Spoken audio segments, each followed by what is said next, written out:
పరమైనటువంటి అత్యున్నతమైనటువంటి సంస్థ అది. ఆ సిఏజీలో వచ్చేటువంటి ఏ రిపోర్ట్స్ అయినా సరే అవి దానికి పూర్తి స్థాయి వ్యాలిడిటీ ఉంటుందని అనుకోవటం జరిగింది. మరి ఇవాళ ప్రధానంగా ఈ కాళేశ్వరం ప్రాజెక్టు పైన వచ్చినటువంటి ఇంకా ఇతర అంశాల మీద కూడా మీరు ఇక్కడ సిఐజీ క్యాగ్కి సంబంధించినటువంటి రిపోర్ట్ ప్రవేశపెట్టారు. దానిలో ప్రధానంగా కాళేశ్వరం పైన వచ్చినటువంటి అనేక అంశాలు చర్చకు వచ్చిన సందర్భంగా మా మిత్రులు ఆ విధంగా అన్నారు. నాకు తెలిసి దానిపైన కూడా ఒక క్లారిటీ కూడా ఉండాలి.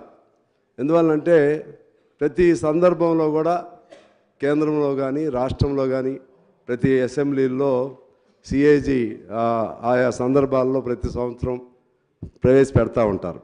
అసలు దానిపైన విలువ లేనటువంటి కేవలం అందులో రిపోర్ట్స్ పెట్టి ఆ రిపోర్ట్స్లో లోపాలున్నా లోటుబాట్లున్నా లేకపోతే ఏదైనా వాళ్ళ అబ్జర్వేషన్స్ ఉన్నా రిమార్క్స్ ఉన్నా దానిపైన చర్యలు లేకపోతే ఆ క్యాగ్కి అర్థం కూడా ఉండదు. అందువలన నేను దానికి ఇప్పుడు కూడా విలువైనటువంటి రిపోర్ట్గా నేను భావిస్తూ ఆ క్యాగ్ రిపోర్ట్లో ఉన్నటువంటి అంశాల ప్రాతిపదికన కొన్ని మీ దృష్టికి తీసుకొద్దాం అనుకుంటున్నాను. దానిలో ప్రధానంగా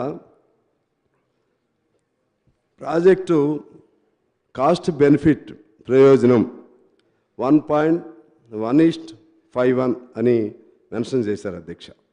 అంటే 1:51 అంటే కేవలం రూపాయి ఖర్చు పెడితే 51 పైసలు మాత్రం ఇప్పుడు ఉపయోగం జరిగింది. అలాగే ఇంకొద్ది రోజులైతే 75కు తగ్గిపోతుంది. అంటే పావలా వరకే.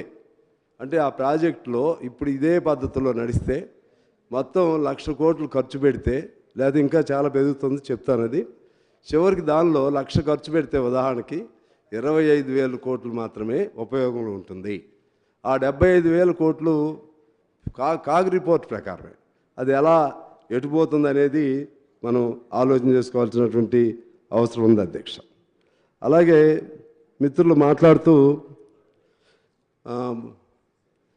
బడి పిల్లలు మార్క్స్ రాకపోతే తల్లిదండ్రులకు చెప్పే సంజాయిషిలాగా చెప్తా ఉన్నారు. అప్పుడు అది కూలిపోయింది ఇది కూలిపోయింది కాబట్టి ఇది కూలిపోతే తప్పేమిటి అన్నట్లుగా ఆ భావన వస్తుంది. అంటే నాకంటే తక్కువ మార్కులు వచ్చిన పిల్లాడు ఉన్నాడు కదా, నేను బెటర్ కదా అని చెప్పినట్లుగా ఉంది. అందువలన అదే కాకుండా ఒక్కో ప్రాజెక్టు పూర్తి అవ్వడానికి అప్పుడు 40 ఏళ్ళు పట్టింది, అది 35 ఏళ్ళు పట్టింది. అంటే అవి కాదు కదా ఉదాహరణ తీసుకోవాల్సింది. ఇవాళ మరి సరైన పద్ధతుల్లో వాస్తవం జరిగింది. మీరు విచారణ చేసుకోండి, తప్పేంటో ఒప్పేంటో చూడండి, భవిష్యత్తులో ఎలా పోవాలో చూడండి. ఇటువంటి కన్స్ట్రక్టివ్గా మాట్లాడాలి.